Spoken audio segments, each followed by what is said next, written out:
हमारे संस्थान के निदेशक महोदय भी जुड़ गए हैं और डॉक्टर बरनवाल सर भी जुड़ गए हैं, इसलिए कार्यक्रम को प्रारंभ करते हैं। आप सभी आत्मीय स्वजनों का बहुत-बहुत हार्दिक अभिनंदन है, स्वागत है।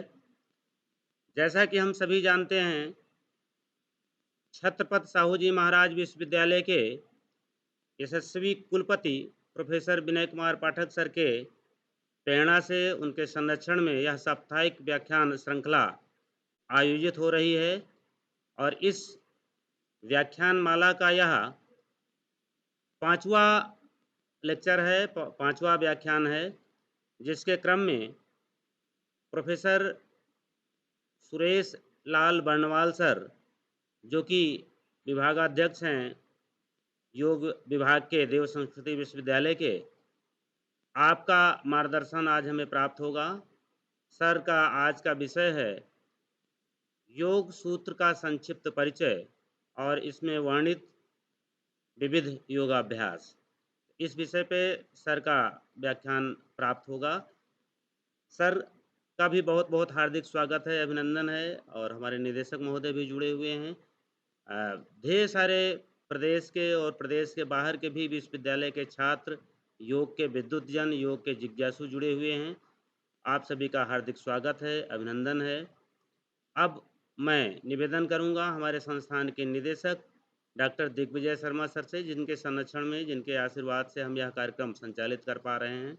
सर से हम निवेदन करेंगे कि सर सर का स्वागत करते हुए 2 शब्द कहते हुए इस कार्यक्रम को आगे गति दें। Doctor Digvijay Sharma sir.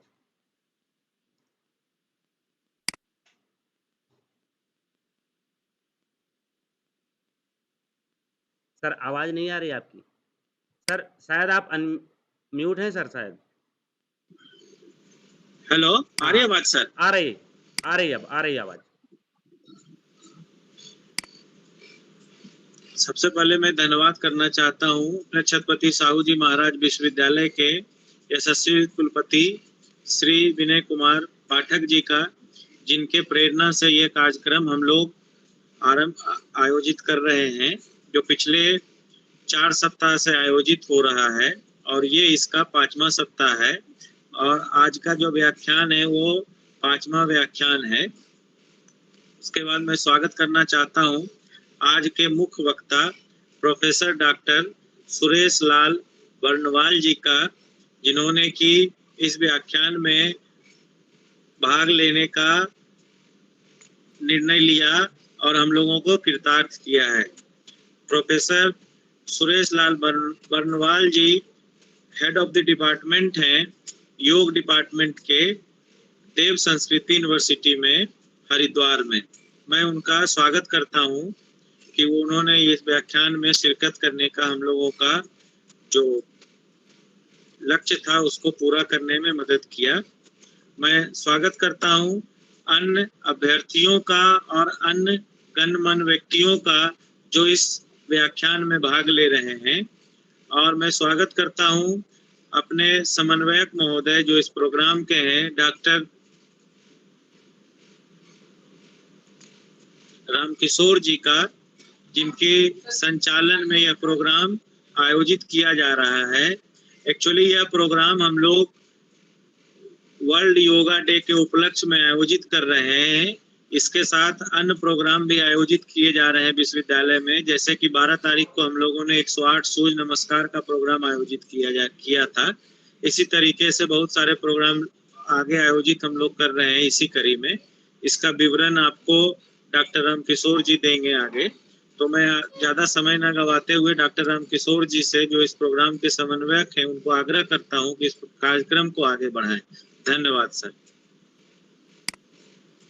बहुत-बहुत धन्यवाद निदेशक महोदय, आपका आशीर्वाद प्राप्त हुआ। अब हम निवेदन करेंगे प्रोफेसर सुरेश लाल बर्णवाल सर से, जो कि हेड ऑफ डिपार्टमेंट हैं देव संस्कृति विश्वविद्यालय के योग विभाग में। और जैसा हम सभी जानते हैं कि देव संस्कृति विश्वविद्यालय पूरी तरह से गायत्री परिवार के द्वारा संचालित है।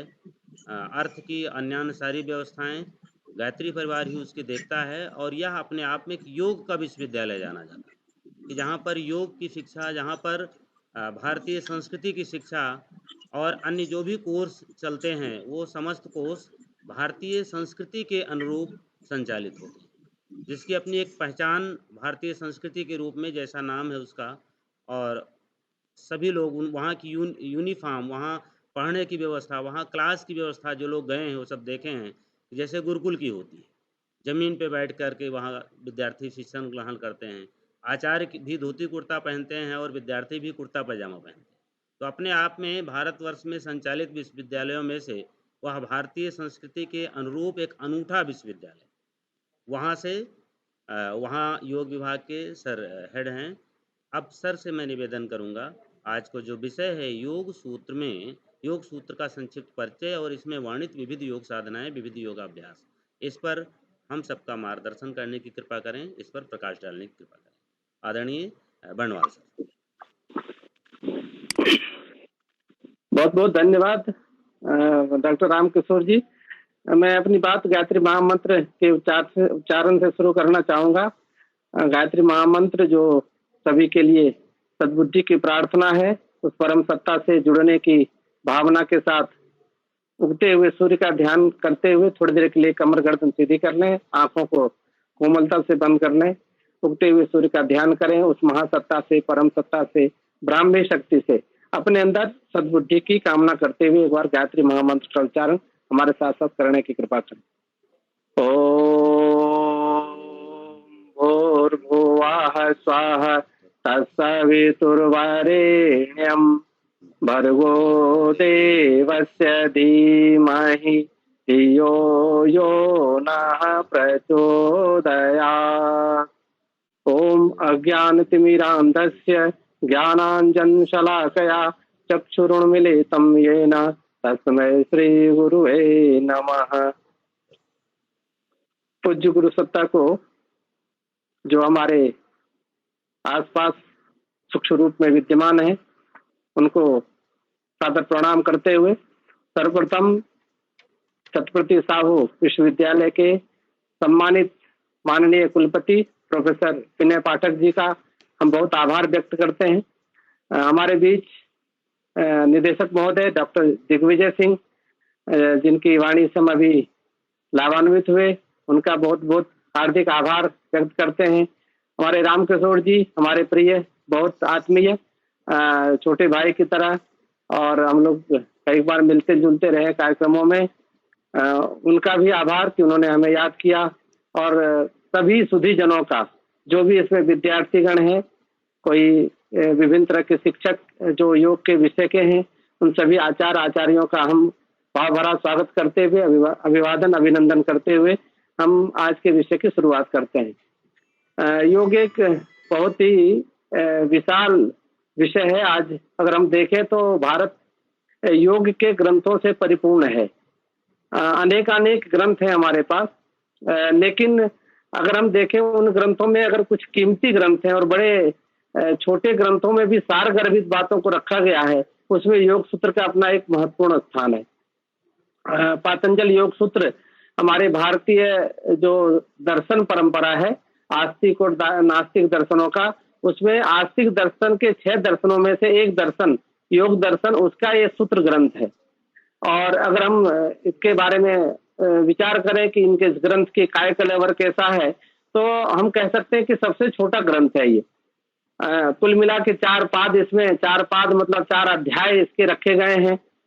सूत्रों को, छोटे छोटे सूत्रों से इनकी सारी बातों को कहा गया है, और इतने मर्म पूर्ण बात को इतने सारगर्भित ढंग से महर्षि पतंजलि ने इसमें रखने की चेष्टा की है, और समस्त योग पद्धति को इसमें रखने की चेष्टा की है, हम ऐसा कह सकते हैं।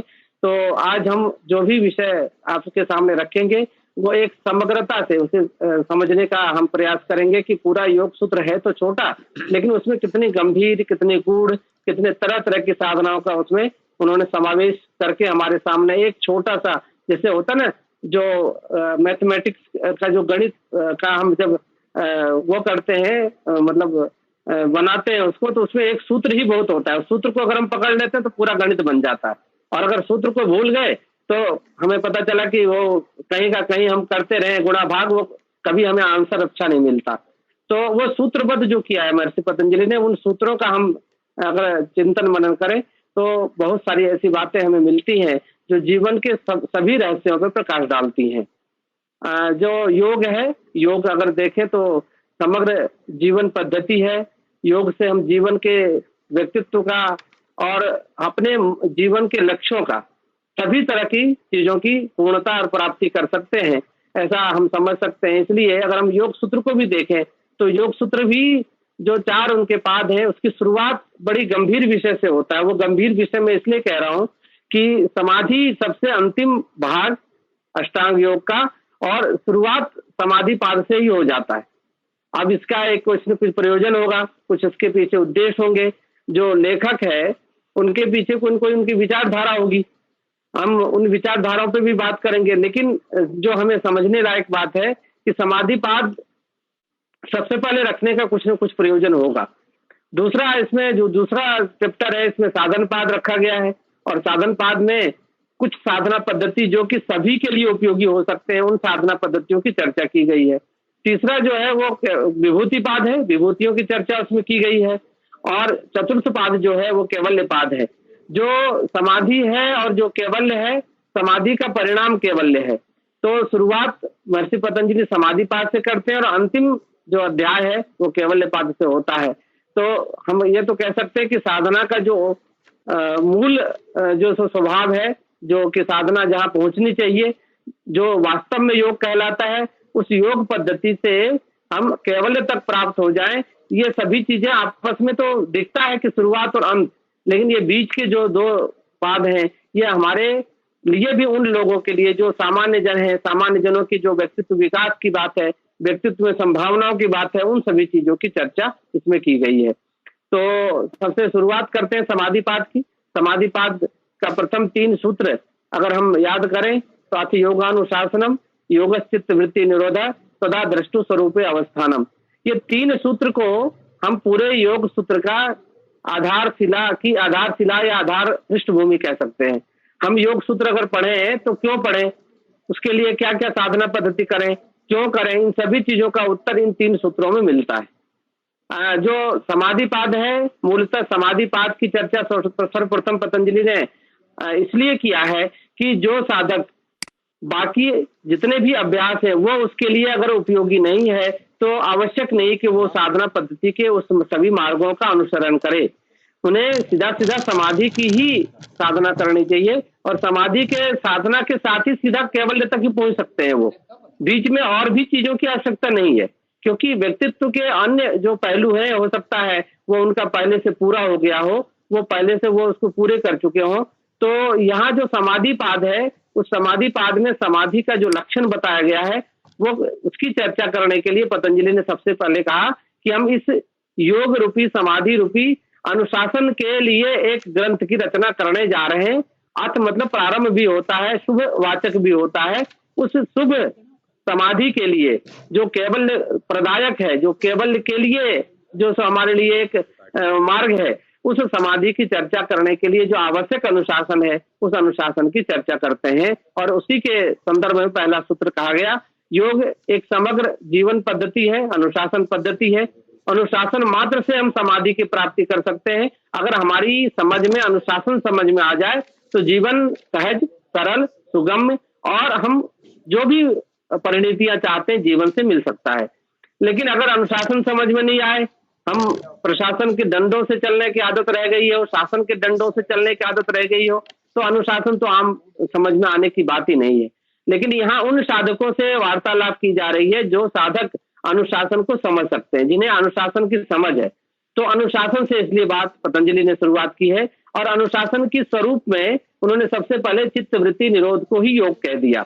जो योग है, योग भी क्या है, योग के लिए महर्षि पतंजलि ने जैसे योग के लिए समाधि और समाधि के लिए योग ऐसा जो कहा है, वो समाधि पाद में अपने ढंग से कहने का प्रयास किया है। लेकिन महर्षि व्यास ने अपने प्रथम सूत्र में योगानुशासनम के व्याख्या में ही कह दिया कि योग समाधि, योग जिस मतलब चीज को यहाँ प्रतिबिंबित कर रहा है वो समाधि ही है। उन्हीं समाधि की प्राप्ति के लिए हमें प्रयास करना चाहिए, और वो समाधि किस रूप में प्राप्त होगा उसके लिए अगले सूत्र में पतंजलि ने इसलिए क्लियर कर दिया कि हमारे चित्त वृत्तियां अगर निरुद्ध हो जाएं, चित्त वृत्तियों की अवस्था, निरोध की अवस्था को प्राप्त हो जाएं, तो हम समाधि की प्राप्ति कर लेंगे।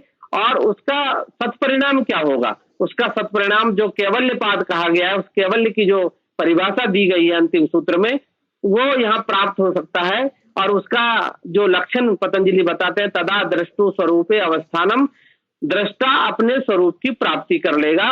दृष्टा का आशय यहाँ अपनी आत्मा से आप ले सकते हैं। हमारी आपकी आत्मा जो यात्रा पे है, जो कैवल्य की प्राप्ति का राही है, उसको अपना लक्ष्य मिल गया और वो लक्ष्य को प्राप्त होने के बाद अपने स्वरूप की प्राप्ति कर लेगा, क्योंकि लक्ष्य के लिए ही हम अपनी यात्रा कर रहे थे। हमारी आत्मा उसी के लिए सतत प्रयासशील थी, प्रयत्नशील थी। तो उस प्रयत्न में सीधे सीधे जो है सो उसे वहां मिलने के लिए आधार तैयार हो जाएगा, अगर चित्तवृत्तियां निरुद्ध हो जाती हैं तो। लेकिन जो प्रथम पाद है यही खत्म नहीं हो जाता। साधना तो अभी शुरू हुई है, अभी खत्म भी कर दी पतंजलि ने। तो ये 3 सूत्र चिके। अब हम ये देखें कि समाधि ना हो, चित्तवृत्ति निरोध ना हो सके, तदा दृष्टु स्वरूपे अवस्थानम की अवस्था न बन सके, तब फिर अन्य मार्गों की चर्चा पतंजलि करना चाहते हैं। कि उसमें कहते हैं कि हमारे जो चित्त है उसमें वृत्तियां अनेक हैं और वृत्तियों के अनुरूप ही चित्त की गति होती है। तो प्रथम पाद जो है अगर हम देखें तो वो कुछ मुख्य विषयों की चर्चा करता है। उन मुख्य विषयों में क्या क्या है? एक तो हमने बताया योग के लक्षण है, कैवल्य का लक्षण है, योग और कैवल्य के संबंधों की बात करता है। अगर हम योग की सही सही पृष्ठभूमि को पूरा कर चुके हैं और सीधे सीधे समाधि लगाने के योग्य हैं, तो हमें अन्य चीजों के अभ्यास की आवश्यकता नहीं है और हम केवल की प्राप्ति कर सकते हैं। बाकी चीजें जितने भी हैं वो चित्त के वृत्तियों के अनुरूप चलने वाली हैं, इसलिए वृत्तियों की चर्चा है। पंचवृत्तियां हैं, पंचवृत्तियों की भी 2 कैटेगरी में रखा गया है समाधि पाद में, क्लिष्ट और अक्लिष्ट। क्लेशों से युक्त वृत्तियां हमारी हो सकती हैं, क्लेशों से अयुक्त हो सकती हैं। हम मोक्षगामी वृत्तियों का भी अवलंबन ले सकते हैं और क्लेशगामी, है ना, संसार में चलने के लिए, रहने के लिए जो आवश्यक है उन वृत्तियों का सहारा भी ले सकते हैं। तो बंधन वाली वृत्तियां भी हमारे लिए मनुष्य के लिए कभी कभी उपयोगी हो जाती हैं। मनुष्य जीवन में शायद भौतिक जीवन जीने के लिए वो हमारे लिए एक आवश्यक चीज हो सकता है, लेकिन मोक्षगामी होने के लिए ये वृत्तियां हमारे लिए क्लिष्ट कहलाती हैं। और वो जो है क्लिष्ट वृत्तियां हमें कहीं न कहीं बंधन में डाली रहेंगी। यह चेतना जब आ जाती है तो हम नए रास्ते की ओर बढ़ते हैं। और वो रास्ता उन्होंने बताया अभ्यास और वैराग्य का। साधना कैसी होनी चाहिए? अभ्यास और वैराग्य युक्त, ये दूसरा मार्ग बताते हैं पतंजलि। पहला मार्ग तो चित्तवृत्ति निरोध बताया, दूसरा मार्ग बताते हैं साधकों के लिए कि समाधि का दूसरा सरल मार्ग है अभ्यास अनासक्त होकर करें। अनासक्त होकर कब तक करें? सतु दीर्घकाल निरंतर सत्कार सेवितो दृढ़ भूमि, जब तक कि आपको लक्ष्य की प्राप्ति न हो जाए उसको निरंतर करते रहें और श्रद्धा पूर्वक करते रहें, है ना। उसको ऐसा नहीं कि साधना बड़ा हम आधे मन से कर रहे हैं, कभी कर रहे हैं कभी नहीं कर रहे हैं, अभी मन में भाव भी नहीं है। भाव रहित साधनाओं का कोई स्थान जीवन में नहीं है। इसलिए सतु दीर्घकाल निरंतरीय सत्कार सेवितो कहते हैं पतंजलि। सत्कार पूर्वक ही साधना जो की जाती है, अनासक्त पूर्वक जो की जाती है वही फलीभूत होती है। और फिर वो 2 तरह के साधकों की चर्चा करते हैं पतंजलि समाधि पाद में, भव प्रत्यय उपाय प्रत्यय। भव प्रत्यय मतलब जो संस्कार उनके जीवन में पहले से चले आ रहे योग के, वो अभी सफलीभूत नहीं हुए, वो पूर्णता को प्राप्त नहीं हो पाए, तो उनको क्या करना है? उनको थोड़ी सी साधना में पूर्णता प्राप्त हो जाएगी। तो कहते हैं उनको भव प्रत्यय, साधकों को ज्यादा साधना करने की आवश्यकता नहीं है, थोड़ी सी साधना से भी थोड़ी सी मतलब समाधि के कुछ अभ्यास रह गए होंगे, उन अभ्यासों के साथ असंप्रज्ञात निर्वीज में जाएं और केवल की प्राप्ति कर लें, तो वो भव प्रत्यय कहलाएंगे। उपाय प्रत्यय में कौन कहलाएंगे? उपाय प्रत्यय जिनके अंदर संस्कारों की उतनी सघनता नहीं है, लेकिन वो प्रयास, चूंकि मनुष्य जीवन मिला है, पुरुषार्थ उनका मुख्य लक्षण है, पुरुषार्थ में धर्म अर्थ काम मोक्ष है, तो मोक्ष के लिए जिनके अंदर लालसा जग गई वो कैसे करे? तो पतंजलि कहते हैं श्रद्धा वीर्य स्मृति समाधि पूर्वकम इतरेषाम। जो दूसरे तरह के साधक है उपाय प्रत्यय, उसकी लक्षण की चर्चा करते हैं। श्रद्धा, वीर्य, स्मृति, समाधि और प्रज्ञा, ये 5 अवयवों के साथ जो साधना का अवलंबन लेता है और मोक्षगामी बनना चाहता है, मोक्ष के लक्ष्य की प्राप्ति करना चाहता है, उनके लिए हम उपाय प्रत्यय साधक की चर्चा करते हैं। तो योग सूत्र 2 प्रकार के जो साधक है उसमें दोनों प्रकार के साधकों के लिए वो और भी वैरायटी की बात करता है, उसकी चर्चा यहाँ अपेक्षित नहीं है अभी। उसमें ये कहते हैं कि जो उपाय प्रत्यय साधक है वो क्या क्या साधना करें, ईश्वर भक्ति से शुरू करते हैं, ईश्वर परिधानात्वा, और उसके बाद वो कहते हैं कि एक तत्व अभ्यास, ये एक तत्व अभ्यास और ईश्वर भक्ति दो छोटे छोटे सूत्र उन्होंने दिए। इन एक तत्व अभ्यास में भी 7 प्रकार के ध्यान की पद्धतियां बताई हैं, और ये एकल अभ्यास से हम समाधि की प्राप्ति कर सकते हैं। चित्त वृत्ति निरोध कैसे करना है इसमें कोई उन्होंने स्पष्टता नहीं की, जैसे पता है वो कर ले। अभ्यास वैराग्य कैसे करना है इसकी भी उन्होंने बहुत ज्यादा तकनीकों की चर्चा नहीं की। अब वो तकनीकों की थोड़ी थोड़ी चर्चा कर रहे हैं कि एकल मार्ग क्या होगा। ईश्वर भक्ति, एकल ईश्वर के प्रति समर्पण, ईश्वर के प्रति श्रद्धा, ईश्वर के प्रति भक्ति, ये एक मार्ग हो सकता है। ईश्वर के प्रति अगर भक्ति ना हो तो ध्यान मार्ग का अवलंबन ले, तो एक तत्व का अभ्यास करें, चित्त प्रसादन करें, चित्त को निर्मल करें, भावनाओं का महाभावों की साधना करें, मैत्री, करुणा, मुदिता, उपेक्षा। तो इस तरह से उन्होंने 7 चरण बताए, और एक तत्व अभ्यास से, एकल अभ्यास से हम एक सादे सब सदे वाली सूत्र के हिसाब से समाधि की योग्यता प्राप्त कर ले, समाधि को प्राप्त कर ले। फिर भी अगर नहीं होता है तो वो समाधि के जो 4 प्रकार है संप्रज्ञात के, उन चारों प्रकार का यहाँ वर्णन करते हैं। वितर्कानुगत, विचारानुगत, आनंदानुगत, अस्मितानुगत, इसकी समाधियों की चर्चा करते हुए वो कहते हैं कि ऋतंबरा प्रज्ञा की प्राप्ति कर लो, निर्विचार वैसारध्य अध्यात्म प्रसाद। आप अपनी बुद्धि का पवित्रीकरण करो, बुद्धि को निर्मल करो। बुद्धि निर्मल बनेगी तब आपके अंदर जो संस्कारों का संचय हो गया है, उन संस्कारों का क्या करेगी, प्रक्षालन करेगी, संस्कार को धोएगी। जो चित्त में गलत संस्कारों का जमावड़ा हो गया उसको निकालेगी, तो आपका चित्त निर्मल होगा और चित्त में फिर प्रशांति की ओर जाएगा, समाधि की ओर जाएगा, फिर निर्भीक समाधि की प्राप्ति हो पाएगी। तो प्रथम पाद में इस तरह से हम देखें तो ढेर सारी साधना पद्धति छोटी छोटी रखी गई है। ईश्वर भक्ति में भी मैं एक छोटी सी बात आपको बताना चाहूंगा। ईश्वर भक्ति ईश्वर के नाम से शुरू करते हैं महर्षि पतंजलि, तस्य वाचक प्रणव तद जपस तदर्थ भावनम, ये भी एक सिद्धांत है। वो कहते हैं परमात्मा का नाम बहुत छोटा है, उस छोटे नाम का भावना पूर्वक अगर हम स्मरण करना सीख जाए। आपने देखा होगा कि बहुत छोटे छोटे लोग एक छोटा छोटा माला लेके ऐसे घुमाते रहते हैं, वो माला कुछ नहीं है, परमात्मा का नाम ही है, वो ओंकार का नाम ही आप 108 बार लेने लगो भावना पूर्वक, तो आपको एक समाधि को जाने का मार्ग मिल सकता है। तो योग सूत्र इस तरह से प्रथम पाद में बहुत सारी साधनाओं को बताता है, बहुत सारी साधना मार्गों को बता रहा है, और वो बहुत सारी साधना विधियों के माध्यम से नहीं, एक विधि के माध्यम से या बिना विधि के भी आंतरिक विधियों के माध्यम से भी आप समाधि की उच्च दशा निर्बीज तक पहुंच सकते हैं। असंप्रज्ञात, निर्बीज, ये सभी चीजों की प्राप्ति संभव है, ऐसा योग सूत्र कहता है। तो प्रथम पाद समाधि पाद, इसलिए समाधि से पहले जो छोटी छोटी साधनाओं के साथ समाधि से युक्त हो सकता है। समाधि के लिए अभी वो पात्र तो है, लेकिन वो पात्र कभी कुछ चीजों से वंचित रह गया, कैवल्य की प्राप्ति न कर सका, कैवल्य से थोड़ी दूरी पर उसकी यात्रा खत्म हो गई होगी। तो आप भगवत गीता आपने पढ़ा होगा, कहते हैं ऐसे योग भ्रष्टों की बड़े बड़े योगी कुल में जन्म लेते हैं, वो फिर अपने योग संस्कारों से वहां योग की साधना को पूर्ण करते हैं, और पूर्ण करके और परम गति को प्राप्त करते हैं, परम श्रेष्ठता को प्राप्त करते हैं, परम लक्ष्य को प्राप्त करते हैं। तो ये जो उनका लक्ष्य है वो लक्ष्य यही था कि कैवल्य की चरम दशा को प्राप्त हो जाए। तो समाधि पाद उन साधकों के लिए जो समाधि की कुछ अभ्यासों से अपने कैवल्य की दशा को प्राप्त हो सकते हैं। दूसरा जो इसमें मार्ग, दूसरा जो पाद बताया गया है वो थोड़ा सा उन साधकों के लिए बताया गया है जो, किसी की आवाज आ रही, कृपया अपने माइक को बंद कर। तो इसमें जो दूसरा है साधन पाद, साधन का मतलब यहाँ हम सामान्य अर्थ में समझ लें मीन्स होता है। मीन्स मतलब उपाय, जिन उपायों से हम समाधि के मार्ग को की प्राप्ति कर सकते हैं, केवल तक की यात्रा कर सकते हैं। हमारा लक्ष्य वही है कि हम अपने चित्त को शांत कर सकें, चित्त की शुद्धि कर सकें, चित्त की प्रशांति में हम केवल का आनंद ले सकें। तो जो साधन पाद है उसमें 2 साधना पद्धति बताई जाती है महर्षि द्वारा, एक तो क्रिया योग है, एक अष्टांग योग है। क्रिया योग, इसमें जिन जिन विषयों की चर्चा है हमने आपसे बताया, संक्षिप्त परिचय देंगे। वो संक्षिप्त परिचय में सबसे पहले क्रिया योग और क्रिया योग का लाभ बताते हुए पतंजलि कहते हैं कि क्रिया योग क्यों किया जाए। तो वो कहते हैं कि जो हमारे अंदर क्लेशों का दुष्प्रभाव है, उस क्लेशों के प्रभावों को निर्बल करने के लिए क्रिया योग हमारे लिए अत्यंत उपयोगी है।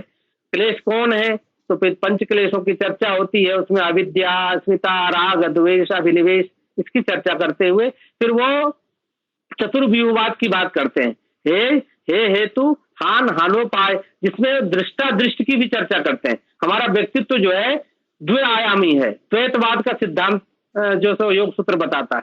दृष्टा है तो दृश्य भी है, दृष्टा और दृष्टि का जो पूरा स्वरूप है उसकी चर्चा यहाँ उन्होंने अपेक्षित समझाया है और किया भी है कि दृष्टा क्या है, दृष्टि क्या है।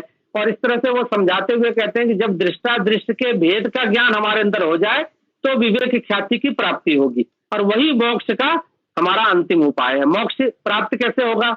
उस विवेक ख्याति की अवस्था को प्राप्त करने के बाद। तो विवेक ख्याति फिर कैसे प्राप्त हो? तो विवेक ख्याति के लिए एक तो क्लेशों को निर्बल करके विद्यावान बने, विद्या अविद्या से अविद्या जो हमारे मूल बंधनों का कारण है उसके जो भी प्रकार हैं उन सभी प्रकार से हम बाहर आ सके। लेकिन कहते हैं कि विद्यावान बनने के लिए दूसरा उपाय एक और भी पतंजलि बताते हैं।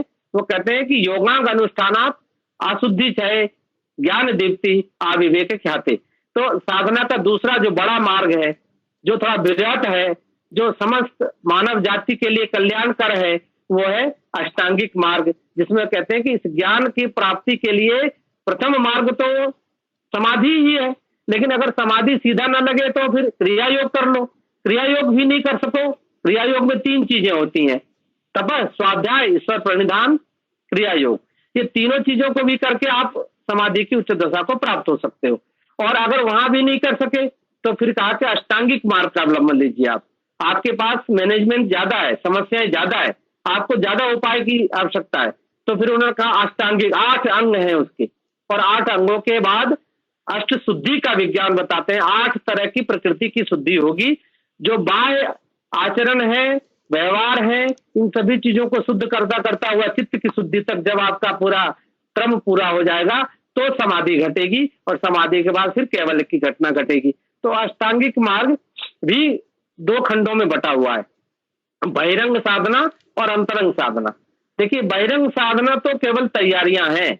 आपने देखा होगा क्रिकेट ग्राउंड में क्रिकेट का जो प्लेयर होता है वो घंटों कई महीनों तक 3-3, 4-4 घंटे केवल शारीरिक ऐसे अभ्यास करता है जिससे शरीर मजबूत हो जाए। यहाँ हमारे चित्त में अशुद्धियां हैं, तो अशुद्धियों के निवारण के लिए शरीरगत, मनोगत, इंद्रियगत, प्राणगत इन अशुद्धियों का निवारण पहले जरूरी है। इसलिए पतंजलि कहते हैं योगांग अनुष्ठानात अशुद्धि क्षय, अशुद्धियों का निवारण करना जरूरी है। काहे के लिए अशुद्धि? जो चित्त का ज्ञान शक्ति है, उस ज्ञान शक्ति का उदय नहीं हो पा रहा है, उसका प्रभाव आपके जीवन पे नहीं पड़ रहा है, तो उस ज्ञान शक्ति का उदय हो, वो बाहर आए और ज्ञान शक्ति आपके जीवन को लाभान्वित करे। उसके लिए क्या करना पड़ेगा? चित्त को भी शुद्ध करना पड़ेगा। लेकिन चित्त तो सबसे अंतिम हमारा तत्व है। चित्त तक यात्रा कैसे करें? तो व्यवहार विज्ञान से चित्त विज्ञान तक पहुंचे, व्यवहार से चित्त तक पहुंचे। तो सबसे पहले यम की चर्चा की, व्यवहार शुद्धि का। नियम की चर्चा करते हैं अपने आचरण की शुद्धि करने के लिए। शरीर की शुद्धि आसनों से कर लीजिए, प्राण की शुद्धि प्राणायाम से कर लीजिए, इंद्रियों की शुद्धि प्रत्याहार से कर लीजिए, मन की शुद्धि धारणा से कर लीजिए, अहंकार की शुद्धि ध्यान से कर लीजिए, और चित्त की शुद्धि समाधि से कर लीजिए। ये 8 शुद्धि का विज्ञान ये योग सूत्र बताता है। और 8 शुद्धि के बाद वो कहते हैं ज्ञान दीप्ति अविवेक ख्याति, विवेक ख्याति वाला ज्ञान आपको मिलेगा। वही विवेक ख्याति क्या करेगा? अविबल विवेक ख्याति हानोपाय। जब विवेक ख्याति स्थिर होगा तब मोक्ष का मार्ग आपका पूरा होगा। तो दूसरा पाद बहिरंग प्रत्याहार में जाके खत्म होता है, लेकिन वो प्रत्याहार तीसरे पाद में जाके धारणा, ध्यान, समाधि इसमें बदलता है। और महर्षि पतंजलि तीसरा पाद जो कहते हैं विभूतियों की बात करते हैं। मनुष्य का जीवन केवल मनुष्यता प्राप्त करने के लिए नहीं है, वो देवत्व को प्राप्त करे, ईश्वरत्व को प्राप्त करे, वो ईश्वर कोटि का जीव बने, इसके लिए उनका जीवन मिला है। एक जर्नी है, एक उच्चस्तर जीवन के लिए, आध्यात्मिक जीवन के लिए हमारी एक शुरुआत है मनुष्य जीवन में। इस शुरुआत पे ही आप अपनी समाप्ति मत कर लीजिए। खाली विषयों के विषयानंद में मत फंसिए, उस परमानंद ब्रह्मानंद का भी आनंद लेने का अधिकार आपको है। इसकी चर्चा करने के लिए उन्होंने एक विभूतियों की चर्चा की, और उसमें विभूतियों में कैसे करें? तो उन्होंने कहा कि प्रेम एकत्र संयम, धारणा, ध्यान, समाधि से तीन संयुक्त साधना पद्धति से संयम की साधना करना सीखें, और उस संयम से क्या होगा, तदजयात प्रज्ञालोका, उससे प्रज्ञा आलोक का उदय होगा, और उसको विभिन्न भूमियों में जब आप लगाना सीख लोगे उस प्रज्ञा प्रकाश को, तब आप एक ऐसे व्यक्तित्व बन जाएगा आपका जिसमें कि देवत्व, आपके ऋषित्व, ये आपके जीवन का अंग होगा। देवता बने, ऋषि बने। जो मनुष्य जीवन की सुंदरता है वो इसी रूप में है। हमारे आचार्य श्री राम शर्मा जी कहा करते हैं कि मनुष्य में देवत्व का उदय, धरती पे स्वर्ग का अवतरण, ये हमारे मिशन का उद्देश्य है।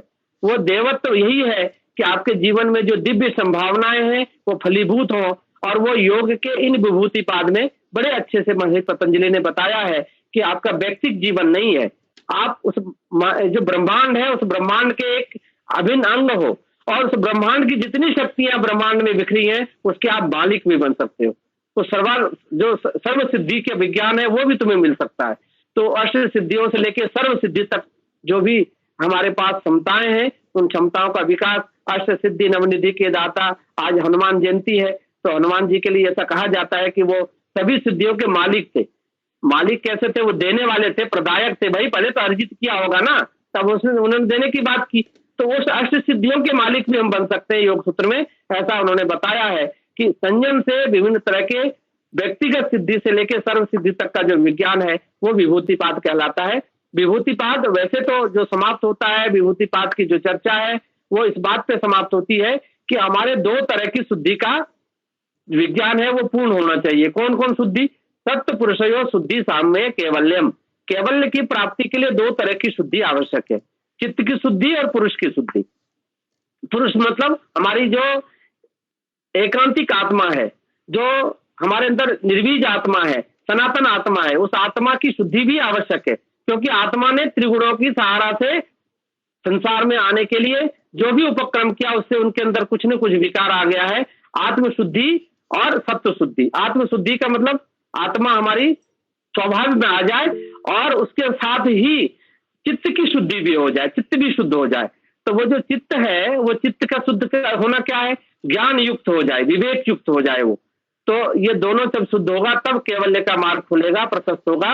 ये केवल विभूतिपाद का अंतिम सूत्र है। और कैवल्यपाद में उन्होंने कुछ सिद्धियों की, मनुष्य जीवन में सिद्धियां अनेक प्रकार से मिल सकती हैं। 5 प्रकार की बात पतंजलि करते हैं: जन्म, मंत्र, तप, औषधि और समाधि। ये 5 सिद्धियां तुम्हें मिलने का अधिकार है मनुष्य। लेकिन हे मनुष्य, तुम केवल योग के मार्ग से ही आगे जाना, क्योंकि बाकी सिद्धियां तुम्हें मुक्ति नहीं देगी।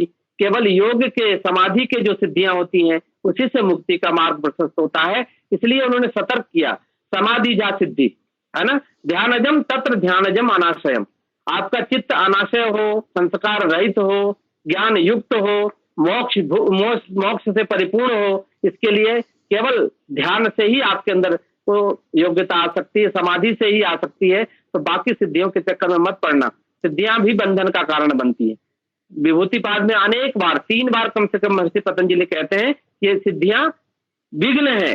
ते समाधो उपसर्गा व्युत्थान सिद्धया, वो समाधि में उपसर्ग है, विघ्न है। उन विघ्न में मत पड़ना, ये सांकेतिक है। ये तुम्हारे सिद्धियां तुम्हारे बांधने के लिए नहीं है, तुमको मुक्त करने के लिए है। लेकिन तुम उसमें पड़ गए तो तुम बंधोगे, फिर तुम वही पशु बने रहोगे। तो मनुष्यता तुम्हारे अंदर आए, देवत्व आए, ईश्वरत्व आए, सर्वसिद्धि प्रदायक तुम्हारी शक्तियां हो, लेकिन उसके लिए उसमें बंधना मत। वो परमात्मा की शक्ति तुमसे आएगी, झड़ेगी, निकल जाएगी। तुम्हें तो मोक्षगामी बनना है। तो ये जो मोक्षगामी बनने के लिए चित्त की वासनाएं झड़े, चित्त की जो स्वरूप है उस पर बात होती है कैवल्यपाद में। और अंत में सबसे जो अच्छी बात इसमें कही जाती है कि विवेक ख्याति की अखंड अवस्था जब होती है तो धर्ममेघ समाधि मिलती है साधक को। वो धर्ममेघ समाधि क्या करती है? हमारे अंदर के क्लेश और कर्म, 2 तरह के जो कारण है, मूल कारण, वासनाएं जैसे हैं वैसे क्लेश और कर्म 2 मूल कारण है मनुष्य जीवन के बंधनों का। उन कारणों का निवारण करती है। तो उसमें ये कहते हैं प्रसंख्यान अपि कुशतस्य सर्वथा विवेक ख्याति धर्ममेघ समाधि। जब हमारे अंदर सर्व सिद्धि का विज्ञान जागृत हो जाए, सर्व सिद्धि की शक्ति आ जाए, हे साधक, तब भी आप भटकना मत। आप उस अखंड ज्ञान की कामना करना जिससे कि तुम्हारे चित्त में ज्ञान धर्म की अभिव्यक्ति हो, तुम्हारा चित्त ज्ञान युक्त हो जाए। तुम ज्ञानवान बनो, तुम्हारे अंदर ज्ञान ही झड़े, तुम बंधन में नहीं पड़ना। कर्म ही बंधन पड़ते हैं, ज्ञान कभी बंधन का कारण नहीं बनता। ये बात कहने के लिए पतंजलि ने धर्मेक समाधि कही है। और धर्मेक समाधि के बाद तथा क्लेश कर्म निवृत्ति की बात कहते हैं पतंजलि कि जो जीवन है वो क्लेश और कर्मों से आबद्ध न हो, निबद्ध न हो, क्लेश कर्म से युक्त न हो खाली, बल्कि ज्ञान से युक्त हो, धर्म से युक्त हो, परमात्मा की शक्ति से युक्त हो, परमात्मामय हो, ऐसी भावना करते हुए उन्होंने कैवल्य का मार्ग बताया। और कैवल्य के लिए कहा कि प्रतिप्रसव करना पड़ेगा। प्रतिप्रसव किसका होगा? गुणों का होगा, है ना। उसमें करते पुरुषार्थ शून्यानाम गुणानाम प्रतिप्रसव, जो हमारे मनुष्य के पुरुषार्थ से वो 4 पुरुषार्थ वो पूरे होने के कगार पे हैं, लक्ष्य तक पहुंच रहे हैं हम। लेकिन कहते हैं चित्त का भी पुरुषार्थ 2 था। चित्त का पहला पुरुषार्थ था जीवात्मा को भोग देना, दूसरा पुरुषार्थ था मोक्ष देना। भोग दे दिया, मोक्ष देने के लिए प्रवृत्त हुआ है। तो पुरुषार्थ की आवश्यकता नहीं है, पुरुषार्थ खत्म होने वाला है। तो पुरुषार्थ शून्य नाम कह के पतंजलि ने यह कह दिया कि पुरुषार्थ की आवश्यकता खत्म हो रही है, गुणों का कार्य खत्म हो रहा है। इसलिए गुणों को क्या करना है? गुणानाम प्रतिप्रसव, गुणों को अपने उद्गम में लौट जाना है। और चित्ती शक्ति स्वरूप प्रतिष्ठा, वहां जो हमारी चेतना है, आत्मा है, वो अपने स्वरूप की प्रतिष्ठा कर लेगी। यही कैवल्य है। तो इस कैवल्य को समझाने के लिए उन्होंने कैवल्य पाद कही। तो ये चारों पाद अति सुंदर, बहुत गंभीर साधनाओं के साथ से युक्त, बहुत गंभीर अनुभूतियों से युक्त और बहुत संक्षिप्त में बहुत सारी साधना विधियों का एक छोटा सा जखीरा है जो योग सूत्र के रूप में हमारे बीच है। हम सभी भाग्यशाली हैं, इस भारत देश में हमारा जन्म हुआ। ऐसे ऋषियों के संस्कार, ऋषियों के ज्ञान का अमृत हमारे पास, इसका खजाना है। हम सभी साधक इससे जुड़े, इनसे इनका लाभ लें, अपने जीवन में कुछ न कुछ इसका आचरण करें ताकि जीवन स्वर्णिम बन सके, देवत्व से परिपूर्ण बन सके, ऋषि जीवन से परिपूर्ण हो सके। इन्हीं सारी कामनाओं के साथ हम अपनी बात को समाप्त करते हैं। अगर कोई प्रश्न है तो प्रश्नोत्तर कर लेंगे। वैसे तो योग सूत्र हम लोग 30, 40, 50 क्लासों में बच्चों को समझाते हैं, आपको हमने 30-40 मिनट में समझा दिया, और बहुत संक्षिप्त में और बहुत सारगर्भित ढंग से। तो इतनी जल्दी तुझे नहीं समझा जा सकता, जीवन बहुत कठिन होता है। एक छोटी सी घटना सुना के हम अपनी बात समाप्त करेंगे। पंडित गोपीनाथ कविराज जी बहुत बड़े विद्वान और बहुत बड़े मनीषी और बहुत बड़े साधक हुए हैं। आपने नाम सुना होगा, बनारस यूनिवर्सिटी के प्रोफेसर भी रहे और तंत्र के बड़े विख्यात विद्वान रहे। वो उनकी ढेर सारी किताबें तंत्र पे है। तो वो जब प्रोफेसर थे तो एक ने कहा कि हम योग सूत्र पे आपसे कुछ बात करना चाहते हैं, कुछ जानकारी, कुछ ज्ञान लेना चाहते हैं। तो उन्होंने पूछा कि मैं तो खुद ही अभी समझने की चेष्टा कर रहा हूँ कि चित्तवृत्ति निरोध है क्या, तो मैं तुम्हें क्या बताऊंगा। बोले नहीं गुरुजी, मैं तो आपसे हाथ जोड़ के बोला, मैं तो आपसे चरण वंदन में करने आया कि मेरे को पीएचडी करनी है योग सूत्र में। बोले ठीक है, पीएचडी करना तो ठीक है, लेकिन अब चित्तवृत्ति निरोध ही मैं अभी समझ रहा हूँ। तो इतने बड़े विद्वान इस तरह बात कह सकते हैं कि वो कितने विद्वान थे। तो योग सूत्र कितना गंभीर साधना का विज्ञान है, इसे तो जब आदमी करना शुरू करे तभी समझ सकता है। हम अभी तो क्योंकि साधक हैं, आपके सामने जो कुछ प्रस्तुत किया, एक शिक्षक होने के नाते विद्यार्थियों के बीच जो बातें होती हैं वो आपके सामने रखने का प्रयास किया है। हम जब कभी उसमें शामिल होंगे तो एक छोटा सा यम भी हमारे लिए सिद्धिदायक हो सकता है, नियम भी सिद्धिदायक हो सकता है। उसकी चर्चा मस्ती पतंजलि बड़े से की है। समय समय पर उसका अभ्यास करना चाहिए और जीवन में उतारने की चेष्टा करना चाहिए। ये हमारा छोटा सा संदेश है। ओम शांति शांति शांति। बहुत बहुत धन्यवाद सर। बहुत ही सारगर्भित और एक क्रमबद्ध तरीके से, सुव्यवस्थित तरीके से योग सूत्र में जो भी वर्णित साधनाएं हैं पादवार आपने हम विद्यार्थियों के समक्ष रखी। अब आप लोगों का हम आह्वान करते हैं, आप लोगों की जो जिज्ञासा हो वो आप सर से पूछ सकते हैं। जो भी विद्यार्थीगण जुड़े हुए हैं उनके जो क्वेश्चंस हों उनको पुटअप करिए। मैं एक क्वेश्चन पूछना चाह रहा था, आवाज आ रही है? Yes sir. सर आइए, हाँ बोलिए बोलिए। अच्छा, मैं यहाँ के बीएससी सेकेंड ईयर योगा का स्टूडेंट हूँ। मेरा नाम है डॉक्टर राजेश कुमार गर्ग। तो मैं तो खैर आपके शांति कुल से जुड़ा हूँ सन 79, 80, 81 से।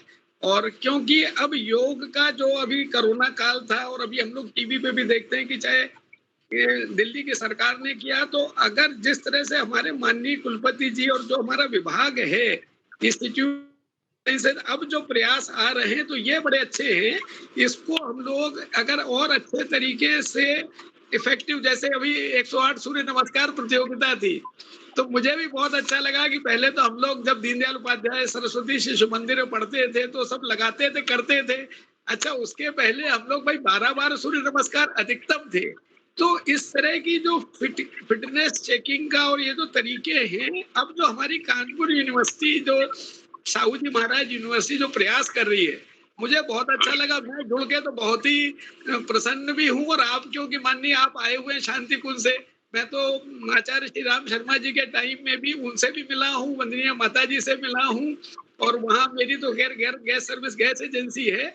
और मैं इंजीनियरिंग पढ़ने के बाद कई विषयों से करने के बाद मैं खुद सोचता था, अभी मैं 61 की एज का हूँ, तो 60 की एज में कुछ यूनिवर्सिटी के वो जो होते थे ना कोर्सेज खत्म हो गए थे। तो मैंने लास्ट ईयर जब 2020-23 में एडमिशन लिया था, तो मुझे ये बहुत ही अच्छा लगा कि फिजिकली जाके जो सीखना है, जैसे ऑनलाइन टाइप चल रहा है, अभी हम लोग आप लोग जुड़े हैं तो कई संस्थाओं से जुड़े हैं। और कानपुर एक बहुत पोटेंशियल सिटी है, शिक्षा के क्षेत्र में IIT भी है, HBTI भी है और सब चीजें हैं। तो इसका जो बढ़ावा, और आप जैसे महान लोग जो हम लोग बताए कि इतना नॉन स्टॉप, इतना अच्छा आपने जो बताया है, तो बाकी अष्टांग योग तो हम लोग तो बस पहले जो पढ़ते थे कि यम नियम आसन प्राणायाम प्रत्याहार धारणा ध्यान समाधि, तो एक उस तरह से ज्ञान में तो था, लेकिन इसकी कितनी व्याख्या आमंत्रित किए हैं कि अगर आपको कोई प्रश्न हो, जो आज चर्चा हुई है, सर ने जो चर्चा की है योग सूत्र के संदर्भ में, तो उसमें से आपको कुछ जिज्ञासा हो, कुछ चीज पूछना चाहते हो, कोई चीज स्पष्ट ना हुई हो एकेडमिक दृष्टिकोण से, तो आप पूछ सकते हैं। तो बताइए, आप लोग लखनऊ विश्वविद्यालय के भी कुछ स्टूडेंट जुड़े हुए हैं और कई विश्वविद्यालय के मैं देख रहा हूँ, कई विश्वविद्यालय के लोग जुड़े हुए हैं। कुछ लोग ऐसे हैं जो शिक्षक हैं, वो भी जुड़े हुए हैं। तो आप लोगों में किसी का कुछ क्वेश्चन हो तो पूछ लीजिए, अदरवाइज क्लास को समापन की ओर ले चलें।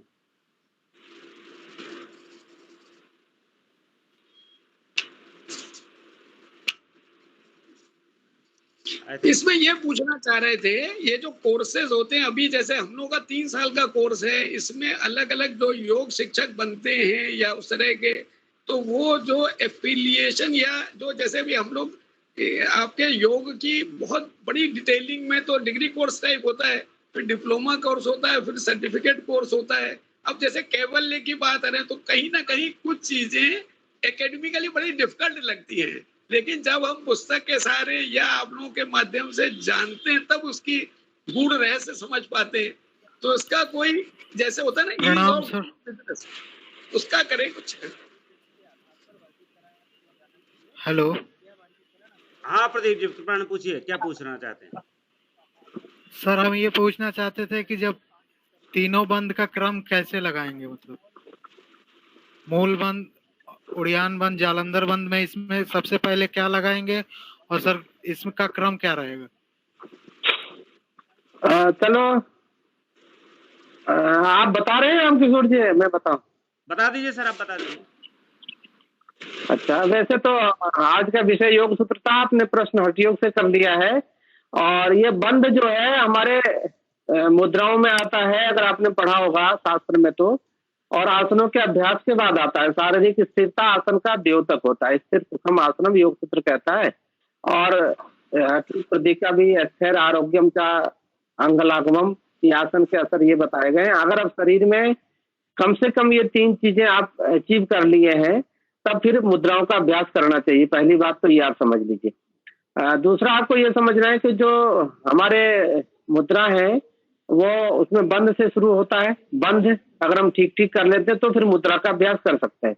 तो मुद्राओं में जब हम सामान्य अभ्यास कर रहे होते तो बंधों के साथ ही करते हैं, लेकिन बंद का सामान्य अभ्यास हम करें तो पहले मूल बंद का अभ्यास करें, फिर उड्डयन का, फिर जालंधर बंद का अभ्यास करना चाहिए। और छोड़ने का क्रम भी यही रखना चाहिए, है ना। अगर हम रियल प्रैक्टिशनर हैं तो आपको महसूस हो जाएगा कि हमें तीनों अभ्यास अलग अलग करते हुए भी पहले तो अभ्यास तीनों की परिपक्वता हासिल करना चाहिए, मूल बंद की भी, उड्डयन की भी और जालंधर बंद की। जालंधर बंद में दिक्कत नहीं होती है, लेकिन सभी को पता है जो साधक हो गए कि मूल बंद और उड्डयन बंद इतनी आसानी से नहीं लगता, है ना।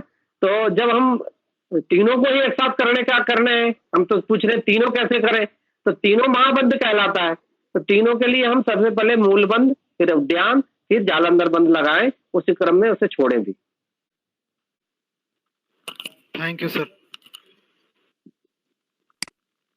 और किसी का प्रश्न है कोई? यहाँ ये पूछना चाहूंगी, त्रिबंध लगाने में कहते हैं कि श्वास को छोड़ के तीनों बंध लगाएं श्वास निकालने के बाद। जब हम श्वास निकालते हैं तो श्वास निकालते ही अगर हम पूर्ण रूप से श्वास निकालते हैं तो सबसे पहले उद्यान बंध लग जाता है। तो यहाँ पे हम मूल बंध कैसे लगाएं फिर, अगर हम तीनों बंध एक साथ लगा रहे हैं, श्वास को छोड़ के लगाना है तो? मूल बंध तो सबसे पहले ही लगाना है, फिर आप एक्सहेल करिए, फिर उद्यान बंध लगाइए। अच्छा, तो मतलब कि हम मूल बंध बिना एक्सहेल किए नहीं लगाएं, पहले इनहेल पोजीशन में लगा सकते हैं फिर तो? हाँ, वो तो कोई दिक्कत नहीं, मूल बंध हमें एक्सहेल इनहेल का कोई लेना देना है नहीं। जैसे कहा गया है कि तीनों बंध लगाने में हमें एक्सहेल करते हुए ही लगाना है, तो उस पोजीशन में तो हमारा उद्यान बंध पहले लग जाता है। एक्सहेल करते हुए नहीं, हम रेचक की अवस्था में तीनों बंधों को लगाने के लिए कहा जाता है प्रारंभिक साधकों को। वो भी जब जो उन्नत साधक होते हैं, उत्कृष्ट साधक, उनको तो ये कहा जाता है कि इनहेल करके ही करें, तभी वो मुद्रा का काम करेगा। जो महाबंध मुद्रा है वो इनहेल में किया जाता है, एक्सहेल में नहीं किया जाता, लेकिन वो उन्नत साधकों के लिए, इसलिए वो आप ना करें। लेकिन खाली पेट करने के लिए जो प्रारंभिक साधक हैं, उनको तो प्रारंभिक साधकों को रेचक की अवस्था में ही करना चाहिए, और पहले मूल बंध हवाल में लगाया जाता है और सबसे अंतिम में छोड़ा जाता है। धन्यवाद। लेकिन उच्च स्थिति में आप जो है पूरक के साथ में लगा सकते हैं। हाँ, लगाना, उसमें लगाने का विज्ञान यही है कि प्राण तभी ऊर्ध्वगामी बनेंगे ना, वो प्राण को ऊर्ध्वगामी करने के लिए महाबंध किए जाते हैं। धन्यवाद। ठीक है दीपा जी? जी ठीक है, समाप्त। धन्यवाद। सत्र को समाप्त किया जा रहा है यहीं पर। अब क्वेश्चन आंसर के सत्र को समाप्त किया जा रहा है।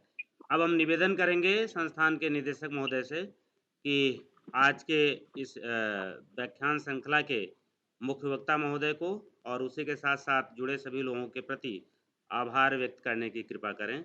माननीय निदेशक महोदय।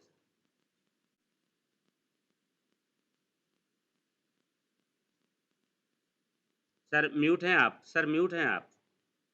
म्यूट है। मैं आभार व्यक्त करना चाहता हूं अपने कुलपति महोदय का, जिनके कारण ये प्रोग्राम किया जा रहा है। फिर मैं आभार व्यक्त करना चाहता हूं प्रोफेसर डॉक्टर सुरेश लाल बर्नवाल जी का, जिन्होंने कि इतना अच्छा व्याख्यान दिया। और ये जो प्रोग्राम का नाम था योग सूत्र का संक्षिप्त परिचय, तो उन्होंने तो पूरा डिटेल में परिचय दे दिया, तो इसलिए मैं उनका धन्यवाद देना चाहता हूं। और मैं आभार व्यक्त करना चाहता हूं जो भी पार्टिसिपेंट्स इस व्याख्यान में जुड़े हैं। और अंत में मैं आभार व्यक्त करता हूं अपने प्रोग्राम के समन्वयक डॉक्टर राम किशोर जी का, जिनके कारण ये प्रोग्राम सफलतापूर्वक संचालित किया जा रहा है। और मैं अब सर से आग्रह करूंगा कि प्रोफेसर बर्नवाल जी की आज्ञा से प्रोग्राम को समाप्त करना चाहें। बहुत बहुत धन्यवाद सर। सर आज के इस व्याख्यान को यहीं पर समाप्त किया जा रहा है। बहुत बहुत धन्यवाद। Thank you so much. Ram Kishor ji, आवाज नहीं आ रही आपकी। आपका भी म्यूट है। सर अब आपकी अनुमति से आज के कार्यक्रम को यहीं पर समाप्त किया जा रहा है। बिल्कुल बहुत बिल्कुल धन्यवाद बिल्कुल। निदेशक सर की धन्यवाद। नमस्कार सभी को नमस्कार। धन्यवाद सर, धन्यवाद। नमस्कार, धन्यवाद।